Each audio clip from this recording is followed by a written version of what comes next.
Tervetuloa taas mukaan. Tänään meillä on aika mielenkiintoinen pohdinnan aihe, oppimisen merkitys. Joo, hei vaan.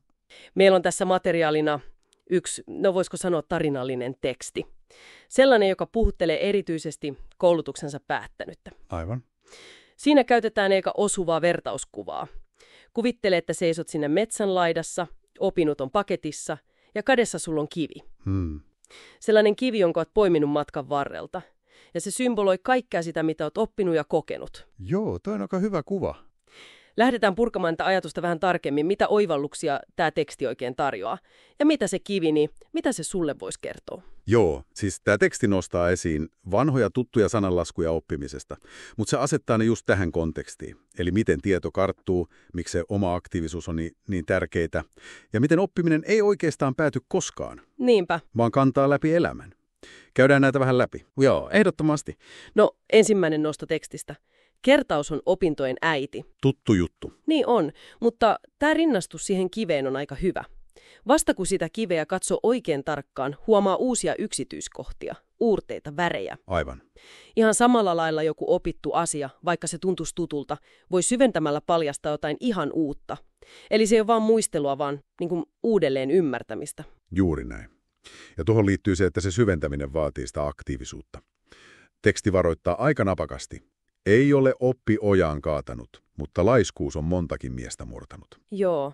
Eikä tässä tarkoiteta varmaan pelkkää fyysistä laiskuutta, vaan myös sitä henkistä mukavuuden halua, että ei jakseta pinnistellä. Niin, sitä ettei tyydy siihen, mitä jo osaa. Just niin. Tekemättömyys voi johtaa siihen paikalleen jämähtämiseen, kun taas uuden oppiminen pitää mielen jotenkin virkeänä. Joo, ja tämä aktiivisuus linkittyy mun mielestä tosi hyvin siihen seuraavaan ajatukseen. Oppia voi vaikka kivestä, jos on avoin mieli. Tämä kuulostaa ehkä vähän kliseiseltä ensin, mutta mietitään taas sitä kiveä. Sen muoto kertoo kulumisesta, painomateriaalista, pinta sen historiasta. Joo, totta. Ja sitten se heittovertaus. Kun kiven heittää, se lentää.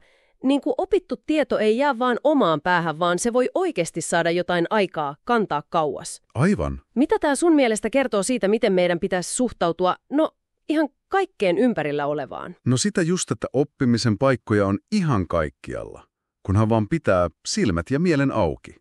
Ja toi heitetyn kiven vertaus on tosi vahva. Tieto ei ole staattista, se on dynaamista, sillä voi vaikuttaa. Niin voi. Ja teksti yhdistää tämän myös suoraan siihen käytäntöön. Työt tekijänsä neuvoo. Teoria on tietty se perusta, mutta vasta se tekeminen, kokeileminen. Ja ne virheetkin. Joo, ehdottomasti virheetkin. Ne vasta hioi sitä todellista osaamista. Vähän niin kuin vesi hioo kiveä. Totta. Ja sitten kun sitä osaamista alkaa kertyä, niin päästään siihen, mistä puhutaan paljon. Tieto on valtaa. Joo. Mutta tässä tekstissä se ei ehkä tarkoita valtaa muihin, vaan enemmänkin valtaa siihen omaan tekemiseen. Eiks niin? Juuri näin. Kun sä tiedät enemmän, sä luulet tai arvailet vähemmän. Niin. Otetaan vaikka se asiakaspalveluja esimerkiksi. Jos hän tuntee tuotteensa ja ymmärtää asiakkaan tarpeita, niin hän pystyy toimimaan paljon varmemmin ja tehokkaammin. Se on just sitä vallan ottamista omasta työstä. Jep. Kyllä. Ja tieto myös avaa ovia. Niin kuin tekstissä sanotaan, oppiminen on lahja, jonka arvo kasvaa käytössä. Se kivi siellä taskussa ei ole pelkkä muisto menneestä. Se on pääomaa. Työkalu, jolla voi rakentaa tulevaa, tarttua uusiin haasteisiin. Mutta siihen liittyy myös se toinen puoli. Niin, just se. Tietämättömyys pitää paikoillaan. Uuden oppiminen vaatii rohkeutta. Pitää uskaltaa astua vähän epämukavuusalueelle. Joo, se on usein se vaikein askel. Mutta se on tie eteenpäin. Ei muuten kehity. Eli summa summarum voisi ehkä sanoa, että tämän tekstin ydinviesti on se oppimisen jatkuvuus ja sen arvo. Joo. Se ei pääty siihen todistukseen tai koulutuksen loppuun, vaan se pieni kivi taskussa muistuttaa koko ajan siitä, mitä on jo saavutettu. Ja siitä potentiaalista. Niin, ja kaikesta siitä potentiaalista, mikä on vielä edessä. Miten sä näet tämän merkityksen ihan käytännössä? Mitä tämä sulle tarkoittaa?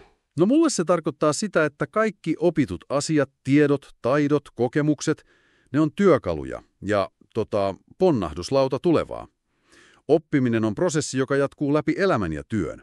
Se kietoutuu kaikkeen. Aivan. Ja jos miettii laajemmin, niin jatkuva oppiminen ja sopeutuminen, nehän on ihan avainasemassa tulevaisuudessa pärjäämisessä. Maailma muuttuu koko ajan. Totta. Ne on ne selviytymisen ja menestymisen avaimet. Hyvä. Hei, jätetäänpä sulle kuulija vielä lopuksi yksi ajatus pohdittavaksi. Kun ajattelet sitä sun omaa symbolista kiveä, mitä kaikkia sävyjä ja tarinoita just siinä sun kivessä on? Ja jos heittäisit sen kiven nyt eteenpäin, niin minne sä uskot, että se kantaisi sut seuraavaksi? Mielenkiintoinen kysymys. Pidetään mieli auvoina ja jatketaan oppimista.